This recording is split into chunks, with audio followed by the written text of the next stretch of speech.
कि इनका बेटा विदेश पढ़ने के लिए गया है, मामा का। और मामा के एक संदर्भ में मैं आपको बता दूं, मेरा नाम कन्हैया है और कन्हैया ने कंस का वध किया था और कंस भी मामा था। यह संदर्भ मैं इसलिए बता रहा हूं कि हमको सच्चाई आंख खोल करके देखने की जरूरत है। इस प्रदेश में गरीब के लिए महाविद्यालय नहीं बनेगा, गरीब के लिए विश्वविद्यालय नहीं बनेगा, गरीब के लिए छात्रावास नहीं बनेगा। क्यों? क्योंकि जब मुख्यमंत्री का बेटा विदेश पढ़ने के लिए जाएगा तो आदिवासी के लिए महाविद्यालय क्यों बनाएगा? और जब चुनाव आ गया है, 20 साल से सरकार चला रहे हैं, जब चुनाव में 20 महीना बचा है, तब इनको बहन जी लाडली की याद आई है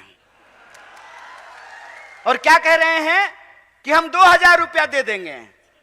चचा, आप 2000 रुपया अपने पास रखिए, यह बताइए कि 350 का सिलेंडर 1400 रुपए में क्यों मिल रहा है? 750 रुपया तो रिचार्ज कराने में लगता है। बहनें यहां पे बैठी हुई हैं, 2000 रुपया दे दीजिएगा तो 2 महीना ठीक से 2 मोबाइल रिचार्ज भी नहीं हो पाएगा। ठगते हैं, ठग रहे हैं हमको। आपका खेल हम समझ रहे हैं, आपका खेल हम समझ रहे हैं कि आप हमारे आंख में धूल झोंक करके हमारी संपत्ति, हमारा रिसोर्स हमसे छीन रहे हैं। और जब हम अपने जल जंगल जमीन की बात करते हैं तो ये हमारे ऊपर तरह तरह का आरोप लगाते हैं। कहते हैं जल जंगल जमीन की बात करने वाले लोग अर्बन नक्सल होते हैं। हाय रे गृह मंत्री, बड़ी दया आती है आप पे। हैं? 2 बार की सरकार है इनकी, 20 साल से मध्य प्रदेश में सरकार चला रहे हैं। और मेरे पिताजी मुख्यमंत्री नहीं थे, ना प्रधानमंत्री थे। मैं एक साधारण परिवार का लड़का हूं, लेकिन मेरे पास महात्मा गांधी की तरह, बिरसा मुंडा की तरह, शहीद आजम भगत सिंह की तरह, डॉक्टर बाबा साहब भीमराव अंबेडकर की तरह सच की ताकत है। इस बात को याद रखिएगा। अरे पूरी ताकत लगा लीजिए, आप हमारी सच्चाई को नहीं बदल सकते हैं। हम सच के लिए लड़ रहे हैं, हम अपने लोकतांत्रिक अधिकार के लिए लड़ रहे हैं। और लोकतंत्र का क्या मतलब होता है? लोकतंत्र का मतलब यह होता है कि जैसे मुख्यमंत्री के बेटा का वोट एक होता है, उसी तरह से आदिवासी के बच्चा का भी वोट एक होता है। अगर मुख्यमंत्री के पास पैसा है, वो अपने बच्चे को विदेश भेज सकता है, तो हम भी इस देश में टैक्स देते हैं। हमारे बच्चों के लिए भी अच्छी शिक्षा की व्यवस्था होना चाहिए, अच्छा अस्पताल होना चाहिए, अच्छी सड़कें होनी चाहिए, महिलाओं की सुरक्षा होनी चाहिए। यह हमारा हक है। और जब हम अपना हक मांगते हैं तो हमारी बात को गुमराह करने की कोशिश करते हैं, लेकिन हम गुमराह होने वाले नहीं हैं। इनका खेल हम समझते हैं। हम आपके टैक्स के पैसे से, आपके टैक्स के पैसे से हमने पीएचडी की है, हमने आपका नमक खाया है। और हम नमक हराम नहीं हैं, हम नमक हलाल हैं। और हम आपके साथ यह नमक का वादा करते हैं क्योंकि हम महात्मा गांधी की पार्टी से हैं। और महात्मा गांधी ने नमक का आंदोलन कराया था और अंग्रेजों को धूल चटाया था। इस बात को हम इनको याद दिलाना चाहते हैं। अगर हम इस देश को अंग्रेजों से मुक्ति दिला सकते हैं तो अंग्रेजों की चापलूसी करने वालों से भी मुक्ति दिला सकते हैं। हमारे स्कूलों को बंद करके, हमारे छात्रावासों को बंद करके, तरह तरह का भर्ती घोटाला करके, घोटाला खत्म ही नहीं हो रहा है। रोज नया घोटाला पैदा हो जाता है। अभी जो नया घोटाला आया है उसका नाम है पटवारी घोटाला। और मैं वीडियो देख रहा था, वीडियो में जो पटवारी घोटाला नहीं, पटवारी परीक्षा की जो टॉपर है, उसको पूछा कि मध्य प्रदेश का राजधानी कहां है, तो बोली दिल्ली। हम बोले बिल्कुल ठीक बात है। आजकल मध्य प्रदेश में सारा कंट्रोल दिल्ली से ही चल रहा है। बेचारे नरोत्तम मिश्रा जी, उनको फिल्म का बड़ा इंटरेस्ट है। अक्सर दीपिका पादुकोण को देखते रहते हैं कि दीपिका पादुकोण क्या पहनी है।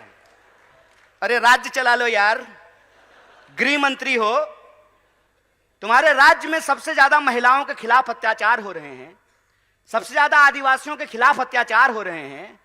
राज्य समल में नहीं रहा है। कहते हैं ना, घर में नहीं दाने, अम्मा चली भुनाने। पहले अपना राज्य तो चला लीजिए। आए दिन घोटाले होते रहते हैं और पूरा कंट्रोल। पहले इनको मुख्यमंत्री बनने का मन था, मुझे भी सूत्रों से पता चला है। क्या क्या जी साहब, मीडिया के लोग यहां बैठे हुए हैं, बोलिए ना, डरिए मत।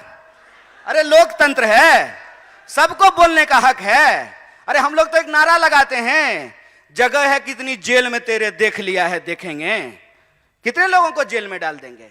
सच बोलिए, सच की ताकत होती है। पहले इनको कहा कि ऐसे ही उलझुल बात किया करो, सोशल मीडिया पे पॉपुलर हो जाओगे। और जैसे पटवारी की परीक्षा की टॉपर को मध्य प्रदेश की राजधानी दिल्ली लगती है, इनको भी सत्ता का केंद्र आजकल दिल्ली लगता है। और जब चुनाव आता है तो दिल्ली इंदौर में घूमना शुरू कर देता है।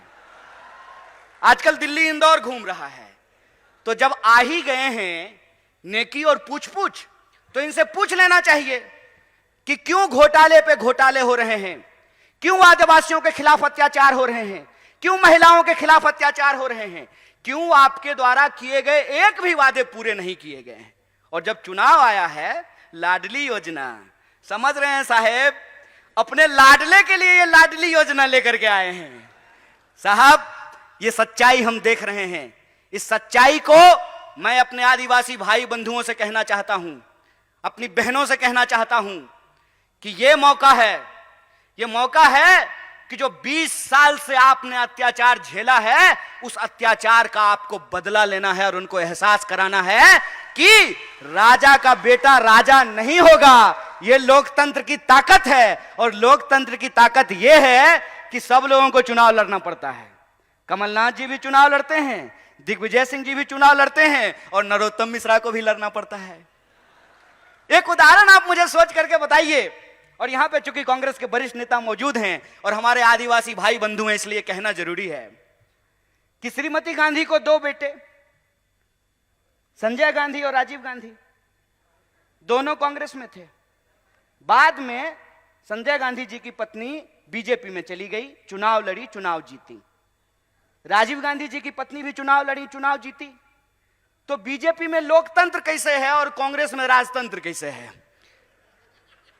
वहां जो बहुत चुनाव जीती तो वो लोकतंत्र है, और श्रीमती गांधी के यहां जो बहुत चुनाव जीते तो यह राजतंत्र है। हाय रे बेईमान, बेशर्मी देखे हो, बेशर्मी।